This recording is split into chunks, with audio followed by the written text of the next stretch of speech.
This channel does not promote any violent, harmful, or illegal activities. All content provided by this channel is meant for an educational purpose only. আর মুর্শিদাবাদে একজন আত্মহত্যা করেছেন SIR আতঙ্কে এমনই অভিযোগ। বহরমপুরে বাড়ির কাছে গাছ থেকে ঝুলন্ত দেহ পাওয়া যায়। মৃতের নাম তারক সাহা।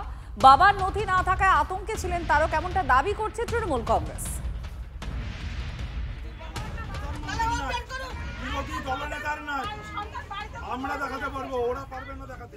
আমাকে বলছে আমার কোনো প্রমাণপত্র কিছু নাই। তাই আমি বললাম তোমার মামা কেউ আছে, তোমার মায়ের? বলে আমার মায়ের মামা আছে। তাহলে বললো আমরা তাহলে সবাই মিলে চলো একবার ওর বাড়িতে, ওখান থেকে গিয়ে কাগজপত্র জমা করে একটা ব্যবস্থা করে নিয়ে আসবো। বলছি যদি মামাদের সাথে আমার সাথে কোনো সম্পর্ক নেই, যদি না যায় তাহলে আমি সুসাইড করব। আমি ওকে কত বুঝালাম। এই ছেলেটি গত কয়েকদিন ধরে এই যে টিভি খুলছে, টিভিতে যা দেখছে বিজেপির নেতাদের বক্তব্য এবং আমাদের পশ্চিমবঙ্গে বিরোধী দলনেতার, যে যাদের নাম ভোটার তালিকায় থাকবে না তাদেরকে চুলের মুঠি ধরে বাংলার বাইরে বাংলাদেশে পাঠিয়ে দিবে, কাউকে আন্দামানে পাঠিয়ে দিবে। এরা সবাই তো বোঝে না যে 1 টাকাও বাদ দিতে পারবে না। বিভিন্ন কারণে নাই থাকতে পারে পেপার, তার জন্য সময় দিতে হবে। সেই পেপার আমরা বের করে আনবো। বহরমপুরে আত্মহত্যার ঘটনা সামনে আসছে, আর সেখানেও এসআইআর আতঙ্ককে দায়ী করেছে তৃণমূল কংগ্রেস। তারা বলছে এর মৃত্যুই হয়েছে এসআইআর আতঙ্কের জেরে। এসআইআর আতঙ্ক থেকেই আত্মঘাতী হয়েছেন মৃত তারক সাহা, এমনটাই দাবি শাসক দলের। বহরমপুরের বাড়ির একদম কাছে গাছে ঝুলন্ত দেহ পাওয়া যায় তারক সাহার।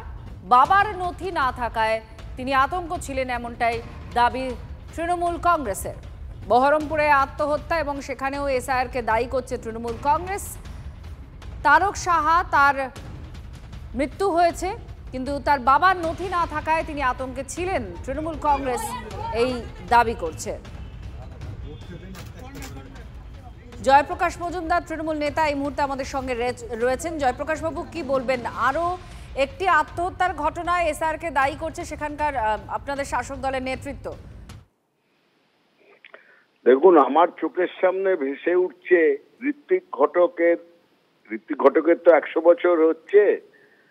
তো ঋত্বিক ঘটকের সেই সিনেমার ছবি, যে ঘটিহারা, বাটিহারা, মাটিহারা অসহায় লোকেরা, হিন্দুরা, তারা ভারত ভাগের পরে, বাংলা ভাগের পরে তারা ক্রমাগত এই দেশে এসে, পশ্চিমবঙ্গে এসে আশ্রয় খুঁজছে। আর তার সঙ্গে তার পাশাপাশি আমার ভেসে উঠছে শুভেন্দু অধিকারী, সুকান্ত মজুমদার, যারা দানবের মতন তাদেরকে লাথি মেরে এখন তাড়াচ্ছে। এই ছবি দুটো সুপার ইম্পোজ করলে এই আত্মহত্যা আশ্চর্যের নয়। এক অসহায় মানুষদের, তাদেরকে ভয় দেখিয়ে কি আনন্দ পান বিজেপি, আর বিজেপির কি লাভ হয়?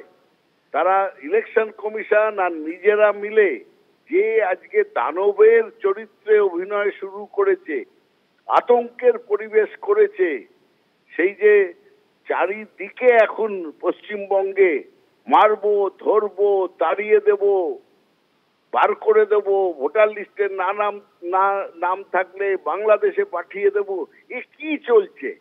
আর কেউ আপনার প্রতিক্রিয়ার জন্য, এবং সরাসরি বিজেপিকেই দায়ী করা হচ্ছে এক্ষেত্রেও তৃণমূলের তরফ থেকে। সজল ঘোষ আমাদের সঙ্গে রয়েছেন, বিজেপি নেতা। সজল দা, এই মৃত্যুর পেছনেও এসআইআরকে দায়ী করেছে টিএমসি এবং আপনাদেরই দায়ী করা হচ্ছে যে এই আতঙ্ক আপনারাই ছড়াচ্ছেন। না, ব্যাপারটা হচ্ছে যখন কোভিড হতো না, তখন যারা মারা যেত তাদের বলতো কোভিড পজিটিভ, আর এখন হচ্ছে এসআইআর পজিটিভ। এই যে মৃত্যু নিয়ে নোংরা রাজনীতি, জঘন্য রাজনীতি, এটা শুধু পশ্চিমবঙ্গেই সম্ভব, এটা পিসি রাজত্বেই সম্ভব। এটা ভারতবর্ষের আর সব জায়গাতে এসআইআর হচ্ছে। কাগজপত্র নিয়ে কি সেখানেও কোথাও সমস্যা নেই? সব জায়গাতে কিছু না কিছু সমস্যা থাকতে পারে। কত মানুষ সেখানে আত্মহত্যা করলো সারা ভারতবর্ষে। মানে বাঙালির ইমেজটা এমন তৈরি করা হচ্ছে যে বাঙালির কারোর কাছেই কোনো কাগজ নেই, তাদের সঙ্গে দেশে প্রেমের কোনো সম্পর্ক নেই, তাই আজকে তাদের দেশ থেকে বার করে দেওয়া হবে এবং তার জন্য তারা আত্মহত্যা করছে। কিন্তু সজলদা, বিজেপি একটা রাজনৈতিক দল, রাজ্যের বিরোধী দল, তাদের আপনাদের কর্মকর্তা বা আপনাদের নেতাদেরও তো একটা দায়িত্ব বর্তায়, যদি মানুষের মধ্যে সত্যি কোনো আতঙ্ক তৈরি হয় সেটা দূর করা। ঠিক বলেছেন, কিন্তু আমরা তো আর মৃতদেহ আনতে পারবো না, আমরা তো আর হসপিটাল থেকে সদ্যজাত বাচ্চা আনতে পারবো না, যে এই বাচ্চাটা আনন্দে নাচছে জন্মে, যে রাজ্যে দেশে এসআইআর হচ্ছে, এসব করতে পারবো না। এটা তৃণমূল করতে পারে, যে প্রতিদিন মৃত্যু ওরা পকেটে সুইসাইড নোট নিয়ে ঘুরছে, হ্যাঁ, আর শ্মশানে গোরস্থানে যেখানেই দফা দফা হচ্ছে সেখানেই কাগজটা হাতে ঢুকিয়ে সুইসাইড নোট ঢুকিয়ে দিচ্ছে, সেখানেই বলছে হার্ট অ্যাটাক। আমি আপনাকে সিম্পল প্রশ্ন করি, আপনি আমায় বলুন না, সারা ভারতবর্ষে তো এসআইআর হচ্ছে, আরো বর্ডার লাগোয়া সংলগ্ন স্টেট আছে, সেখানেও এসআইআর হচ্ছে, কোথায় লোক মরেছে? আচ্ছা বলুন না, এনআরসি হচ্ছে আসামে, কত লোক মরেছে?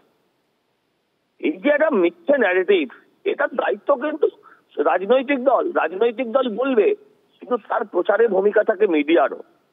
মিডিয়া যদি মৃতদেহগুলোকে হাইলাইট করে, স্বাভাবিকভাবে মানুষ ওই দিকেই চলে যাবে। আমি যা বললাম কেউ শুনবে না, আমি ওই পেছনে লাথি খাওয়া ভদ্রলোক যেটা বললেন সেটাই শুনবে লোকে।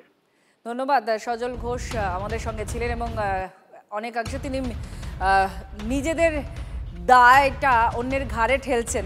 বিজেপি নেতৃত্ব তারা বলছেন এটা একেবারে শাসক দল তৈরি করেছে, আর শাসক দল তৃণমূল কংগ্রেস তারা বলছে বিজেপি আতঙ্ক তৈরি করেছে।